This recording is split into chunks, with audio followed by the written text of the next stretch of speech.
And grief is such a bodily experience too. That's why back in like biblical times, they would literally like beat their chest, which I find super interesting because now we know that the energy of grief resides in the lungs. So that's Hmm. why when COVID hit and people were experiencing loss, the fact that COVID attacked the lungs, that's when I actually started getting into breath work. And a lot of the breath work practitioners were like, it's more important now than ever. If you're experiencing grief, get the breath moving in the lungs, or else that can start calcifying. And um, people, they would spread ashes over their head. I mean, it was a very physical group thing to mourn.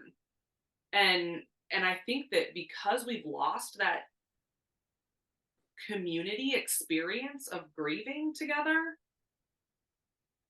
that has really cost us a lot in the way that we experience death and loss. And I was just doing some research, and people have different theories about why the West has really separated, literally starting with the Age of Enlightenment, where it was all about the individual man and blah blah blah. But beyond that, they actually even looked at the plagues the plagues that swept through Europe. And because so many people were dying, it was like all ritual was thrown out the window. People didn't even have time to mourn and to process or bury even. It was just like whatever. And then the Age of Enlightenment hits, and it's like all of these beautiful practices for holding space for people's grief were gone.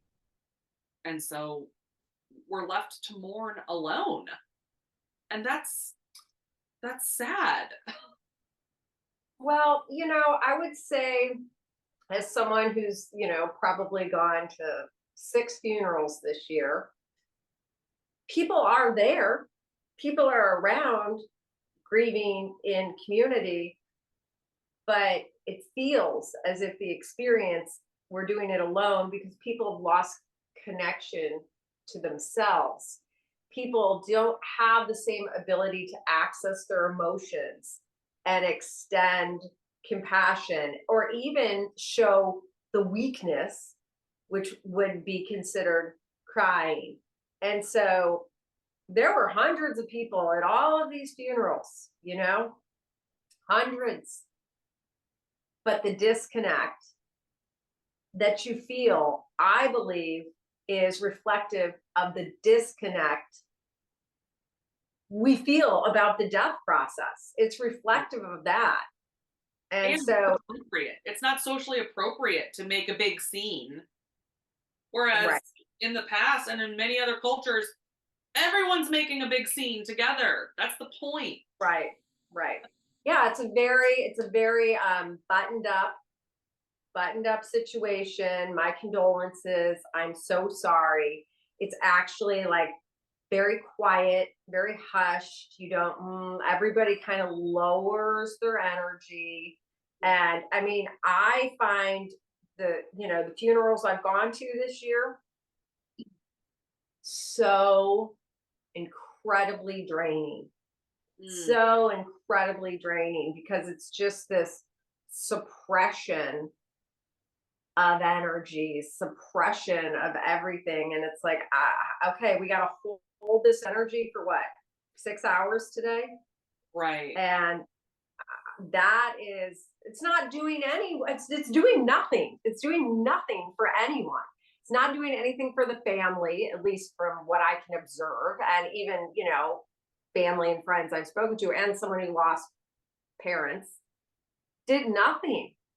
So, I mean, I've told my kids I mean, when I'm gone, they're seriously, and I know people say this all the time, but I'm like, I mean it. Like, it's a party and it's a band. And, then you guys are going to go to the, Bahamas where I love to be and just scatter me into the water. That's it. There's no boxes. There's no shit underground. We're not putting big sprays of flowers on top of a box. Like, no, live it up because it means I did what I came here to do. Hmm. Mm. Yeah, it makes me think of I did have a friend of a friend who unexpectedly died in college. He was actually a Mizzou football player and just collapsed on the field one day, and they believe his heart gave out, but inexplicably. And it was the first time I had gone to an African American funeral, and the black church was like, it is a party, and it there was full expression of grief, and then the choir came on at the end, and it was like full gospel experience. And I remember walking out of there feeling very different. And I've had like family members pass, but no one I was super close with. And I remember noticing there was a huge difference in the way I felt after that experience. It did feel like a celebration versus from my family. So that's also just a cultural thing, not to just generalize Western, but different cultures within America. Well, what's coming in right now is after you interact with someone. Okay. So say, I interact with someone and then when I walk away, do I want to leave them uplifted or do I want to leave them in mourning? Hmm. And I would hope in my life, I've thought that about life. Like after people hang out with me, I hope they leave either feeling like lighter or less burdened or happier or that was fun. That's that's the energy I hope to bring to my interactions with others. And so after we leave, that should leave people feeling lighter, Yeah. happier for being with us. Yeah. Hmm. I've got a quote from Francis Weller, and he wrote a book called The Wild Edge of Sorrow, which he does a lot of work around like grief rituals. And maybe you've seen like on my Instagram, at least my social media, a lot of grief circles have been popping up. And so this was an interesting process for me too. That I'm in this virtual group on Wednesday nights, and this idea of a grief circle came up. And I noticed myself say to myself, well, I haven't really lost anyone. So the grief circles aren't really speaking to me. And as soon as I thought that, this woman spoke up, and she's a death doula. And that's someone who, similar to what you've done, Julie, for several people, you kind of hold space at the bedside, at the deathbed, and allow this person comfort in their transition and their passing on.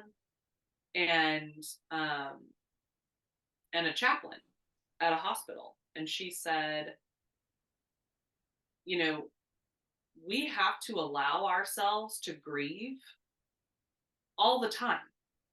All the time, we have something to grieve, whether that is like you were sharing, the death of an expectation, the death of a dream, of a vision. In my marriage, there's been multiple deaths. And we just came to a crossroads recently where it was like, we're at 9 years. Nine is the number of finishing, endings, death, and beginning. And so we've had several conversations about how like that old 9 year relationship is dead.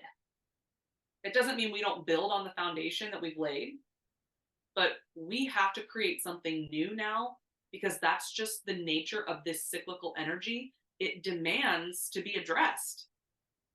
This is dying. Where are you going to go now? How are you going to pivot with this new energy that then is coming in after that of creating something new? So I love that, because I was like, yeah, I am grieving. There are things that I'm grieving, the loss of. Maybe I'm just even grieving collectively right now. If right now I'm feeling particularly heavy in my heart, because we're all connected and we're all tuned into what's happening all the way across the world. So grief is something that can be a regular part of our practice. And it doesn't just have to be when we lose people that we love. It can be regular throughout the week. So here's the quote from Francis Weller.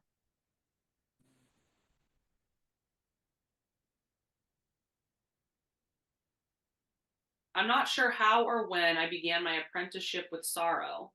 I do know that it was my gateway back into the breathing and animate world. It was through the dark waters of grief that I came to touch my unlived life. There's some strange intimacy between grief and aliveness, some sacred exchange between what seems unbearable and what is most exquisitely alive. Through this, I have come to have a lasting faith in grief. And I just love that concept that when we allow ourselves to fully immerse in our grief, there's a beautiful edge of aliveness there. And that's why people say things like, oh, well, when you get to the end of your life, how are you going to think, feel, wish, what do you wish you had done? There's a beautiful practice in imagining our own death. Well, and this is a little trite after such beautiful reading. Thank you for sharing that. It's happy that, sorry that you lost her, happy that you had her. We only grieve because something was so joyous. Yes. So to understand that grieving means we just experienced something so fucking awesome, that's, it's another way to kind of look at it. Like, wow, I just spent 70 years of my life with someone worthy of my grief, right? And that's another part of his book. He talks about whenever you love someone, you are entering into a contract with grief too. Oh, absolutely. Because it's the expression of that relationship, as you just talked about, is going to change. So, to cling to what was or have any attachments to the expression in a relationship is crazy because we're changing all the time. Every second of every day, we are literally changing. So when you're in a relationship with someone, you are going to go, oh, man, I liked it better when we used to do this. So like, why do you stop paying attention to me? What's going on? There's a loss there, right? I mean, it just happens. And the knowing that they will move on. One of us is gonna leave this realm at some point, and there will be the experience of grieving the expression of that person in this form, in this lifetime, on this earth. Yeah. So we can allow ourselves that those moments of grieving anytime something changes or shifts. And I think we're feeling that right now, even just in the natural world, in the seasons. Things are dying. My beautiful plants that I've cared for and cultivated all spring and summer long, they're dying. And there is part of me, that's a human thing. We want to hold on to beauty and trap it in time and space. But as the flower is such a beautiful symbol of, and just like our lives, there is a blooming and there is a withering. And that reminds me, I went to this beautiful event last week, and it was a celebration of female artists in the Winston-Salem area. And they were mostly young, I mean, for the most part. And then this beautiful woman got up on stage and she was like, I turned 70 this week. And everyone's like, yeah. And she went on to read this beautiful piece that she wrote called Withering, and how she used to think of that term as something gross. And to go back to why we're so disconnected in our culture, think about how much is sold based on our fear of aging and death. I mean, all the beauty industries, all the fitness industry, they're speaking to that fear of aging and death.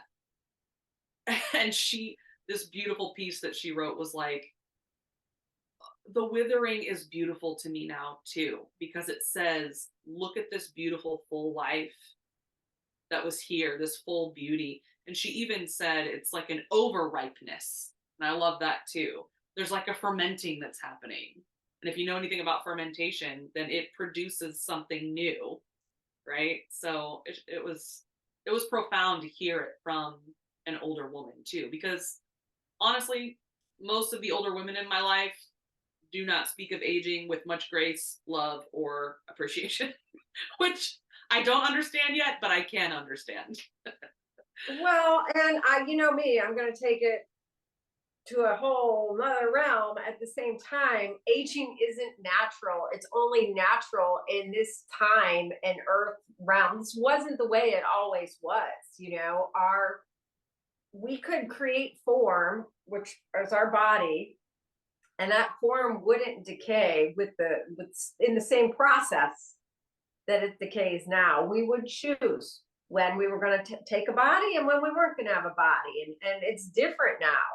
So I think while it's beautiful to celebrate and accept who we are and where we are in our bodies, there's a grieving that goes there too, because I don't think it's supposed to be this way.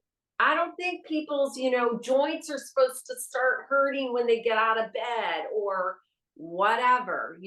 Some of this is what's going on in our environment that is breaking people down before they, quote, should break down. And so, yeah, it's that razor's edge again of acceptance and gratitude, but also like, yeah, this is kind of bullshit. This isn't supposed to be this way. Maybe if our food wasn't such garbage, maybe people would be getting around a little bit easier.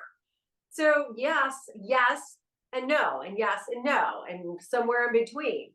But what I've come to understand about the human body and the experiencing the expression in this lifetime, there's lots of it that I'm like, I'm not a fan of that part, because there's a lot of unnecessary suffering.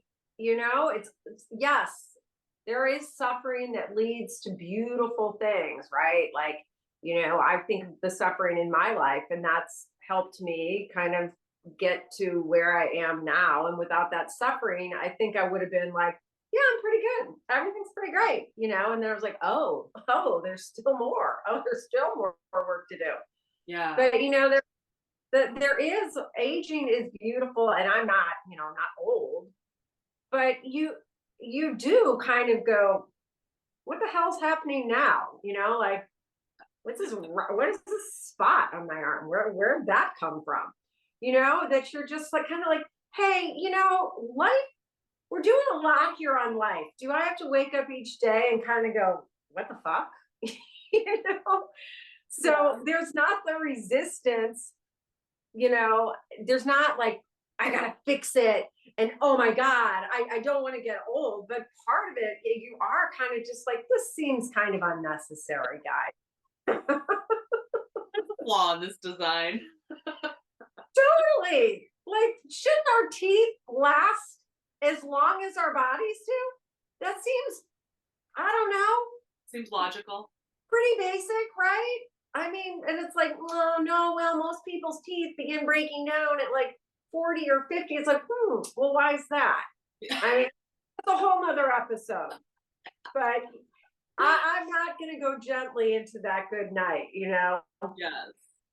Well, Yes, but I'm just thinking about, this was something else this woman in the group shared, because I did ask the question. I'm like, okay, how can I like build grieving into my spiritual practice, because it's not something I'm super familiar with.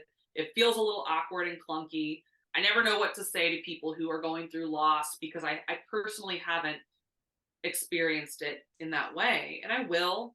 And that's also part of the communal. That's why grief is supposed to be communal, because that walking people home, it's the recognition of like, even though this isn't me laying in this coffin or on this sarcophagus or whatever, we will all be there one day.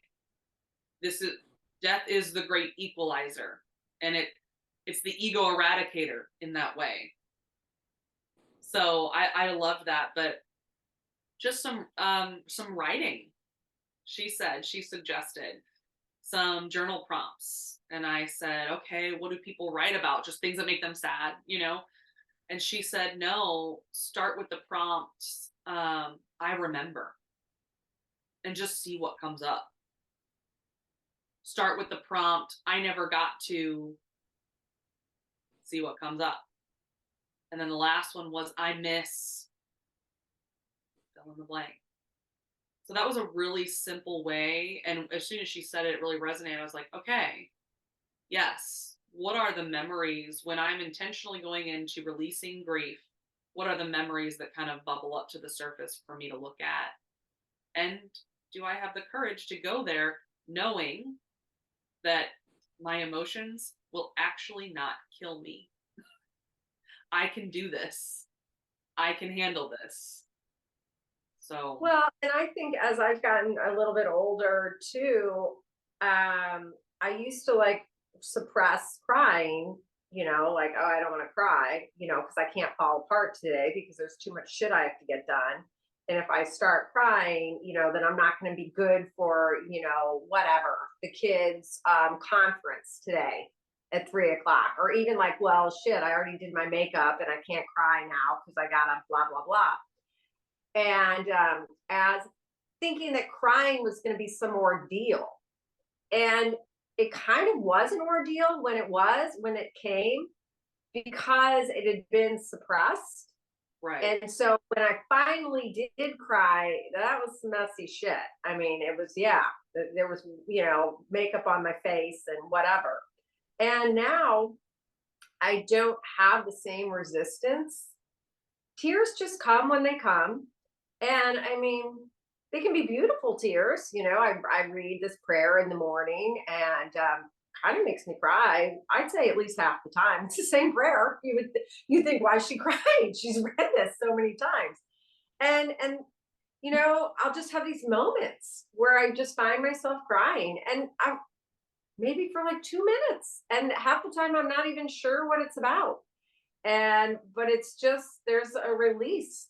And because I don't have sort of resistance to this natural release valve that I have inside myself, it just, you don't even have to be intentional about it anymore. You just allow it. And I don't have to assign meaning to it.